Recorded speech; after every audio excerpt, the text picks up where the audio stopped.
Hello everybody, Jan Hicks of Jan Hicks Creates here, coming at you with the beginning of my Basics of Cross Stitch videos. I decided to do this series because I've had a lot of questions. I get a lot of questions on just basic things about cross stitch.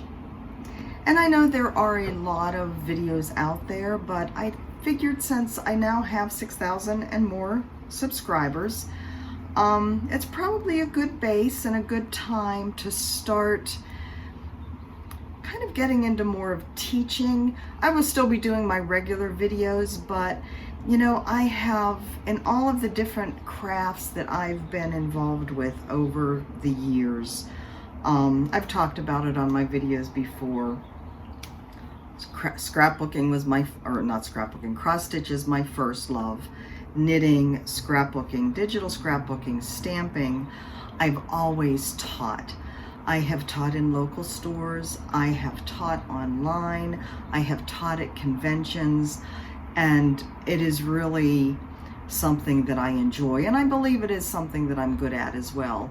I love the aha moment you can get in a classroom, and that happens online and it happens in person as well. It's a real reward for a teacher when you get that kind of moment from your students. So I decided I wanted to share my knowledge with you and have it in more of a formatted format, focused format. How's that? I share tips and hints all the time, but I figure this way it'll be easier for people to search on, easier for people to find, and in more bite-sized chunks instead of wandering through my videos and trying to find something, right? So that's kind of the background for this. I've had a lot of you say that you think I'm a really good teacher, and I agree with you. So I decided it's time to start doing this. Yes, I do have notes. So what all will I be covering? The basics of cross stitch, right? I am going to be doing everything from how to choose your first kit to more advanced techniques such as working with silks and working with beads. Beginner stuff from how to work with variegated floss, how to choose your fabric, how to kit up something on your own, and everything in between. I had a long list to begin with, and I asked on one of my recent videos for more ideas, and you guys did not disappoint. I now have 20 things to talk to you guys about. So I appreciate your input, very helpful. I plan on doing this once a week, probably Mondays. Mondays are a good day, unless I have some kind of an appointment or something coming up that I have to get to. And life, you know, life happens. But hopefully you will see a video from me every week. And of course, like I said, I have 20 on my list now, so this will be going on for a while. And of course, if you have anything else to add, if you want any clarifications, if you have any questions about anything, I am always here to help. So feel free to always reach out to me. So let's see. I also already have some videos. I have a playlist called tutorials where I do have some kind of specific videos already. I may just rename those and rework them to put them into this series, or I may decide that I need it to be more focused and redo it. So yeah, there's going to be a lot happening. I will be continuing to do my regular videos as well, but I hope to really inform and continue to grow the cross stitch community. So without further ado, we are going to move right into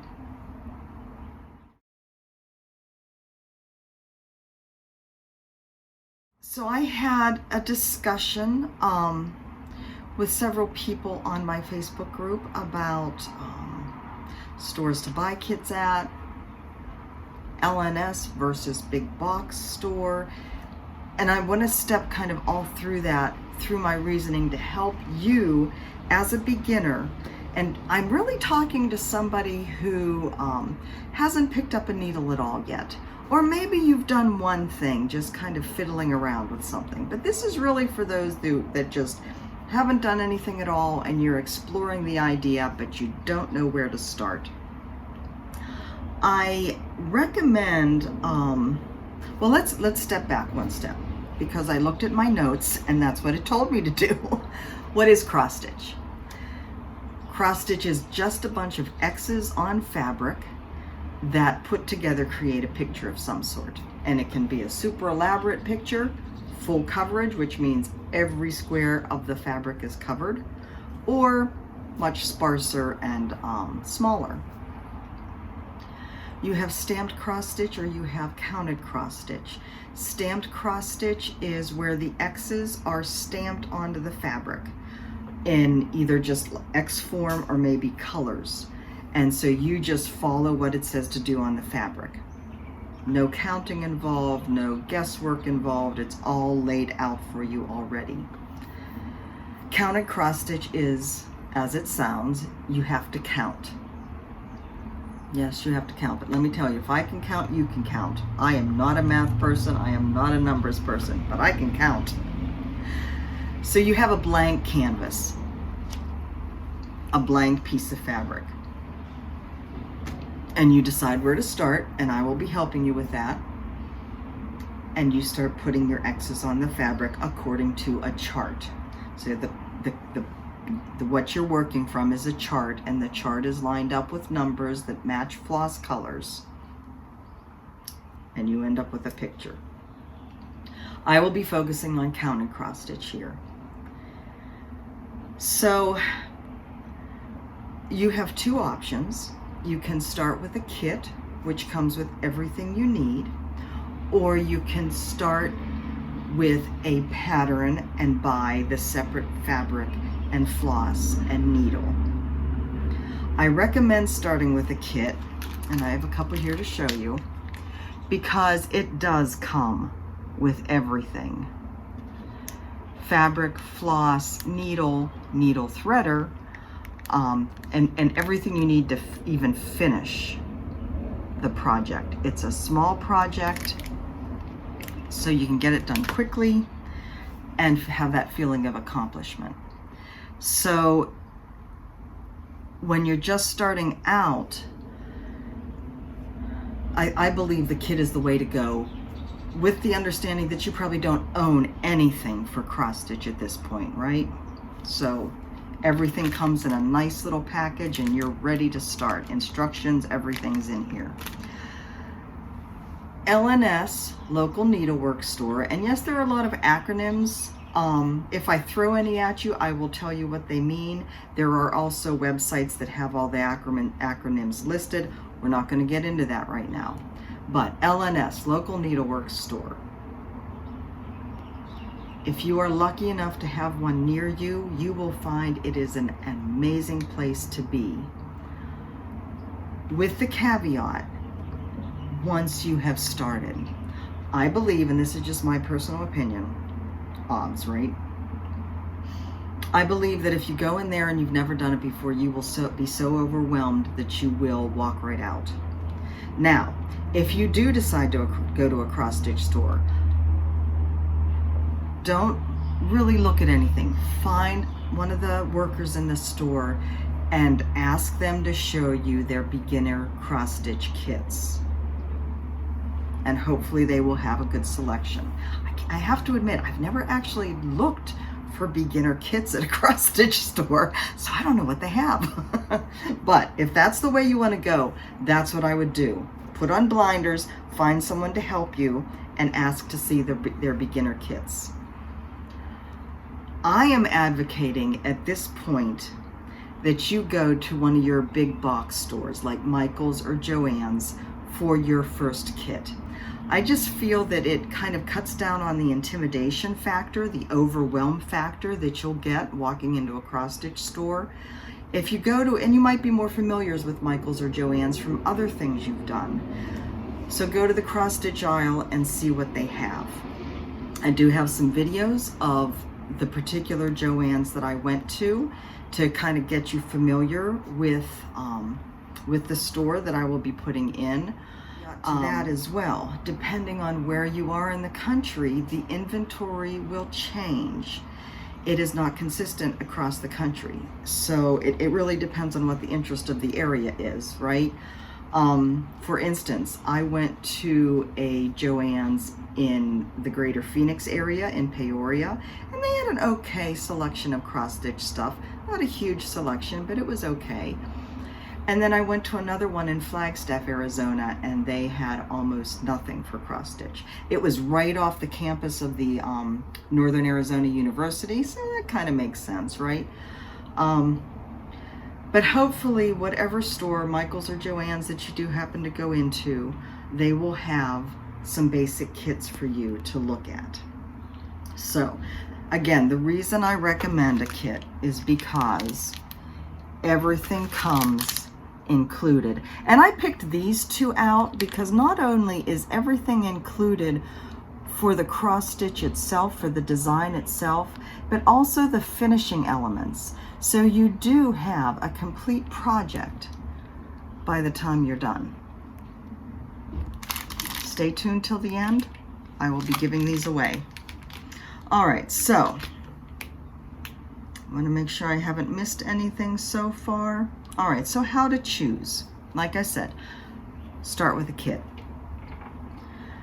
If you are lucky and you have a store that, you know, the Joann's or Michael's, Hobby Lobby as well. I don't usually shop at Hobby Lobby, but they are also an option. If you are lucky to have one that does have a good inventory, you may see some kits by a company called Dimensions. Those are bigger kits usually. I recommend you look for smaller ones. Things with simple, a few colors, few designs, simple. Now this particular one actually happens to have some specialty stitches as well. There's these long stitches here, and these are actually French knots here. If you have had some experience with embroidery, this would be a good one. Or if you've had some experience with cross stitch already, you will find that there are quite a few patterns that have something like this, the star here, back stitch, which is outlining any element in the design, or even French knots, which create little knots on your fabric for a different texture and effect. But I really recommend that you keep, well, as the saying goes, kiss. I know it really means keep it simple. I don't like to use the word stupid with people. So I say keep it simple, sweetheart. Just a few colors, a few designs, nothing big. Get yourself started. Get yourself a feel for it. You don't even know if you like it yet, right? So start with something simple, and if you can find one of these that has the finishing materials as well, you have a cute little gift or something to hang in your own home that, you know, you've done, you've completed, bam, and you're ready to move on to something else.